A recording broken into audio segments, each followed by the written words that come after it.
Hello, market watchers. Welcome back to another day of thrilling financial updates. Today's market tale is one filled with unexpected twists, as India's consumer inflation dipped to a record low since 2019, a stunning 2.10% drop year-on-year in June. This was primarily due to softening food prices, a result of weather-related events and crop production hiccups last October. But here's the intriguing part. As food prices cooled, other costs such as housing, medical expenses, and transport charges began to climb.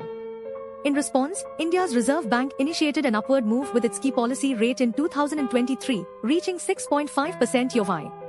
However, the cooling inflation has since encouraged a series of cuts, with the latest being a larger than expected 0.50% reduction to 5.50% in June.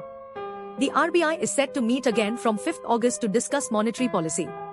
Meanwhile, India's wholesale price index slipped into deflation in June, falling 0.13% YoY. This turn of events has bolstered expectations for additional rate cuts this year, which propelled the Indian benchmarks, Nifty 50 and BSE Sensex, to rebound from a 4-day slide. The indices ended the day with a rally, with the Nifty at 25,195.80, up 0.45%, while the Sensex added 0.39%. While India's domestic market appears robust in the short term due to these developments, it's essential to keep an eye on the US tariff situation. Investor attention is now shifting towards the upcoming US inflation data to gauge the Federal Reserve's rate action. Individual stocks saw mixed fortunes today. Sun Pharmaceuticals rose on the expectation of increased sales from its anti-baldness drug launch in the US, while Yes Bank gained due to reports of a potential $1.1 billion investment by Sumitomo Mitsui Financial Group.